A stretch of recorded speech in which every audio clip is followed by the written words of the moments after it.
Betting apps case రోజుకొక మలుపు తీసుకుంటోంది. ఇప్పటికే ఈ కేసులో విష్ణుప్రియ, రీతూ చౌదరి లాంటి ఇన్ఫ్లుయెన్సర్లపై కేసులు నమోదయ్యాయి. మరోవైపు విజయ్ దేవరకొండ, రానా దగ్గుపాటి లాంటి స్టార్ హీరోలు సైతం ఈ వివాదంలో చిక్కుకున్నారు. తాజాగా ఈ బెట్టింగ్ యాప్స్ వివాదంలో బాలయ్య పేరు వినిపిస్తోంది.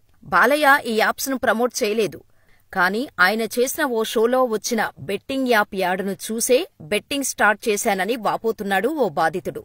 ఆయనెవరు? బాలయ్య చేసిన ఏ షోలో యాడ్ చూసి 80 లక్షలు నష్టపోయాడు అనే వివరాల్లోకి వెళ్తే, నెల్లూరుకు చెందిన బెట్టింగ్ బాధితుడు శ్రీరామ్ మాట్లాడుతూ, బాలకృష్ణ హోస్టుగా వ్యవహరిస్తున్న అన్స్టాపబుల్ షోలో వచ్చే ఒక ప్రకటన చూసి బెట్టింగ్ పెట్టడం మొదలుపెట్టాను. బంగారం తాకట్టు పెట్టి అప్పు తెచ్చి మరీ 80 లక్షల రూపాయలు బెట్టింగులో పెడితే మొత్తం నష్టపోయాను. మొదట్లో లాభాలు ఆశ చూపి ఆ తర్వాత వాళ్ల ఊబిలోకి లాగుతున్నారు. కొన్ని రోజుల తర్వాత బెట్టింగ్ వ్యసనంగా మారి బానిసైపోతారు. నష్టపోతున్నాం అని తెలిసినా ఇంకా పెడుతూనే ఉంటారు. నేను అలా 80 లక్షలు నష్టపోయి ఆత్మహత్యాయత్నం కూడా చేశాను. బెట్టింగ్ ప్రమోటర్లు, బెట్టింగ్ యాప్ ప్రకటనలపై పోలీసులు కఠిన చర్యలు తీసుకోవాలి. యూత్ ఈ బెట్టింగులకు దూరంగా ఉంటేనే మంచిది అంటూ ఆవేదనను వ్యక్తం చేశాడు.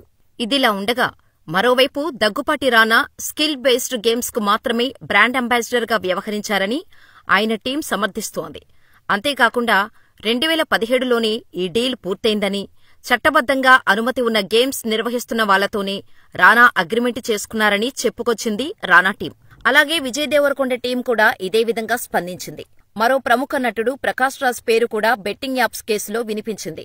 ఆయన 2016లో ఒక గేమింగ్ యాప్కు పబ్లిసిటీ చేశానని ఒప్పుకున్నారు. అయితే కొన్ని నెలల తర్వాత అది ఇల్లీగల్ అని తెలిసి కాంట్రాక్టు నుంచి తప్పుకున్నాను అని క్లారిటీ ఇచ్చారు. ఈ నేపథ్యంలోనే బెట్టింగ్ యాప్స్ కు సెలబ్రిటీల ప్రమోషన్స్ అనే వ్యవహారంపై తీవ్రంగా చర్చ నడుస్తోంది.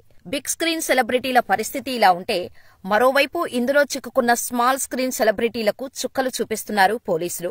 వరుసగా కేసులు నమోదు చేసి చట్టపరమైన చర్యలకు సిద్ధమవుతున్నారు. ఈ నేపథ్యంలోనే అన్స్టాపబుల్ షోలో యాడ్ కారణంగా బాలయ్య పేరు ఇందులో వినిపిస్తుండటంతో దీనిపై ఎలాంటి చర్యలు తీసుకోబోతున్నారు అనేది ఆసక్తికరంగా మారింది.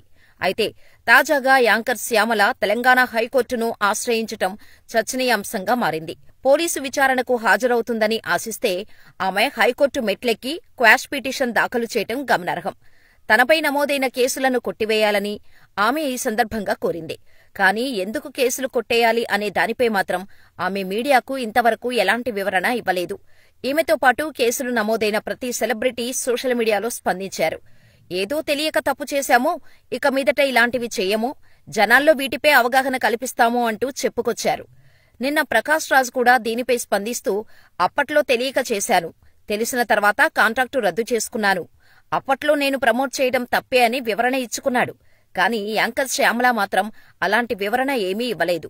నేరుగా హైకోర్టు మెట్లెక్కింది. వైసీపీ పార్టీలో ఉంటూ కూటమి ప్రభుత్వంలో చీమ చిటుక్కుమన్నా ప్రెస్ మీట్ పెట్టి స్పందించే యాంకర్ శ్యామల తనపై కేసు నమోదైతే జనాలకు వివరణ ఇచ్చుకోవాల్సిన అవసరం లేదా? ఇంత యాటిట్యూడ్ ఎందుకు? నిన్న మొన్నటి వరకు చిన్నా చితకా ఈవెంట్స్ చేసుకునే శ్యామలకు ఏం చూసుకుని ఇంత పొగరు అంటూ సోషల్ మీడియాలో నెటిజన్స్ ఆమెను ఏకిపారేస్తున్నారు. కనీసం ఇప్పుడైనా ఆమె వివరణ ఇస్తుందో లేదో చూడాలి.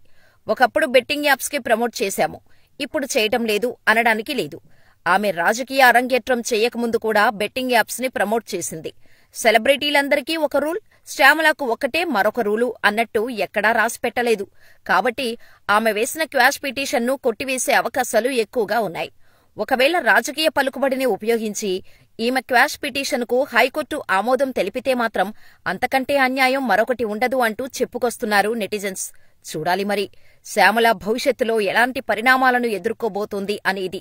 ఏది ఏమైనా ఒక రాజకీయ జీవితాన్ని ప్రారంభించే ముందు ఇలా యువతని తప్పుదోవ పట్టించే యాప్స్ ని ప్రమోట్ చేయటం అత్యంత హేయమైన చర్య.